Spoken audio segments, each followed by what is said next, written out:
Hi అండి, అందరికీ good morning. ఈరోజు కందిపప్పుతో సాంబార్ చేస్తున్నాను, కానీ కాయగూరలు ఏం లేవు. ఉత్త ఉల్లిగడ్డలు అన్నీ వేసి సాంబార్ చేస్తాను. అది ఎట్లా తయారు చేస్తానో చూద్దామా. ముందు మనము స్టవ్ ఆన్ చేసేసుకొని కడాయి పెడదాము. కడాయి పెట్టిన తర్వాత మీకు పప్పు సాంబార్లోకి ఏమేమి కావాలో చూపిస్తాను.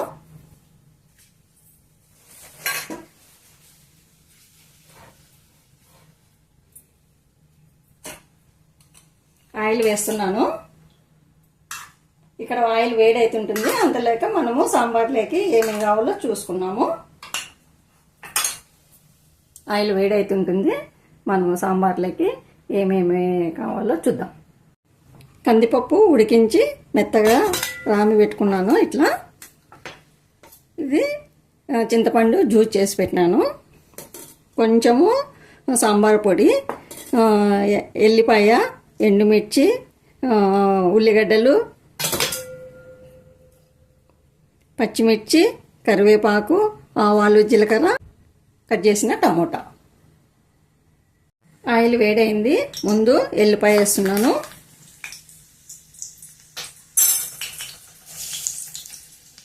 కొద్దిగా జీలకర్ర, ఆవాలు,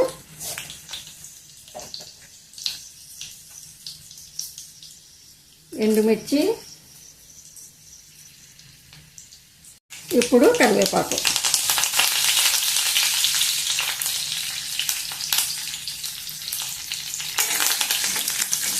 బాగా వేగిపోయింది. తర్వాత ఇప్పుడు కట్ చేసుకున్న ఉల్లిపాయలు, పచ్చిమిర్చి,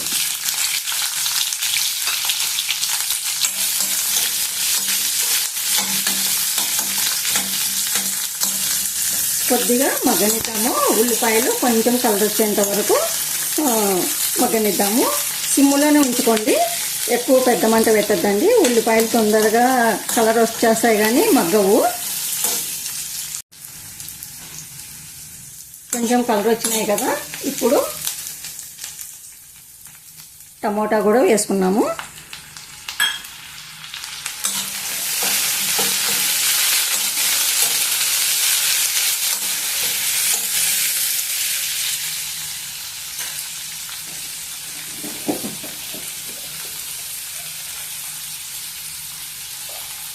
కొంచెము ఉప్పు కూడా వేస్తున్నాను.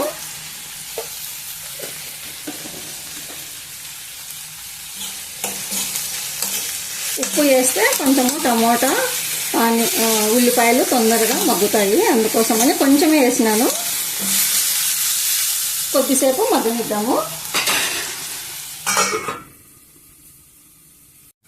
చూద్దాము, మగ్గింటుంది. టమోటా కూడా మగ్గిపోయింది కదా, చూడండి. ఇంకైతే చాలు. ఇప్పుడు సాంబార్ పొడి వేస్తున్నాను.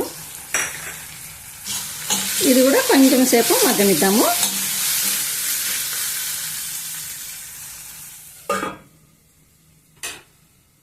ఉల్లిగడ్డ మగ్గింటుంది, చూద్దాము.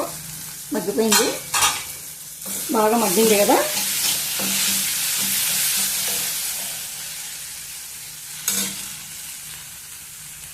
ఇప్పుడు ఉడికించుకున్న కందిపప్పు వేసుకున్నాము.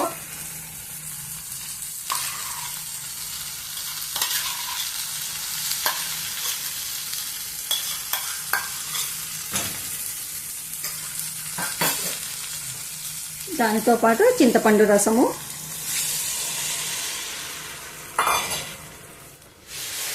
బాగా కలుపుకున్నాము.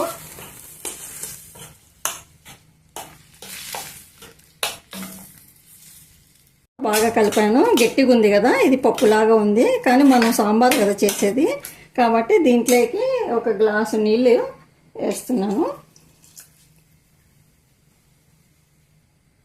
కొంచెము బెల్లం వేస్తున్నాను. బెల్లం కూడా వేసుకోండి, బాగుంటుంది.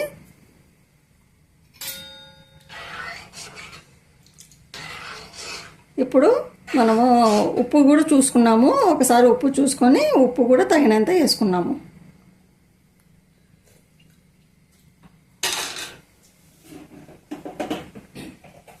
కొద్దిగా వేసినాను కదా అప్పుడు, ఇప్పుడు సరిపోయేంత వేసుకున్నాము.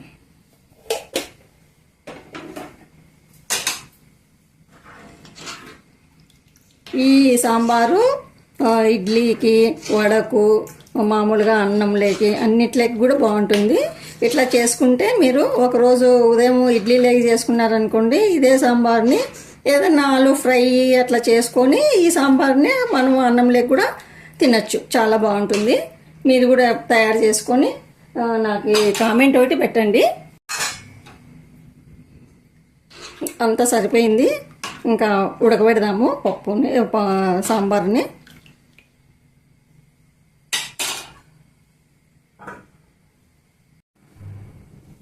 చూద్దాము. ఇప్పుడు ఉడకబట్టింటుంది, ఉడుకుతుంది చూడండి ఇట్లా. ఇంకా కొద్దిగా ఒక 10 నిమిషాలు ఉడకబెడితే అప్పుడు మనకి సాంబారు కరెక్ట్గా వస్తుంది. ఇంకా కొద్దిగా ఒక 10 నిమిషాలు ఉడకబెడదాము. ఇంకా కొద్దిగా ఉడకాలి. ఒక 10 నిమిషాలు అట్లా పెడదాము. సిమ్లోనే ఉంచండి, పెద్ద మంట పెట్టద్దండి. పెద్ద మంట పెడితే పొంగిపోతుంది.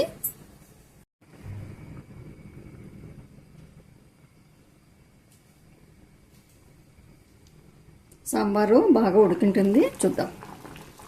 అయిపోయింది సాంబారు.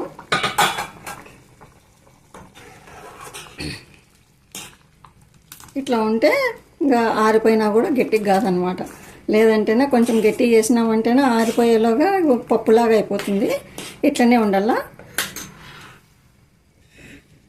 ఇప్పుడు కొత్తిమీర వేద్దాము.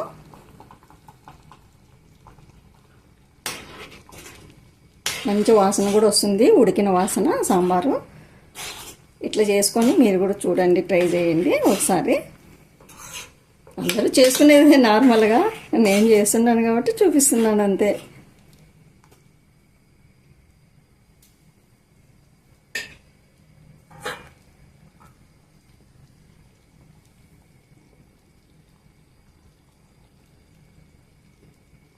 అయిపోయింది, బంద్ చేస్తున్నాను. ఇంకా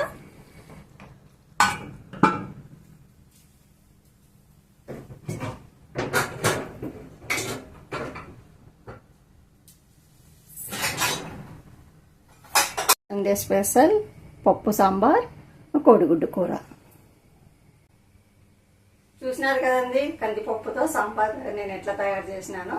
మీకు ఇది నచ్చినట్లయితే లైక్ చేయండి, షేర్ చేయండి, సబ్స్క్రైబ్ చేసుకోండి. మరో మంచి రెసిపీతో మీ ముందుంటాను. ఓకేనండి, బాయ్.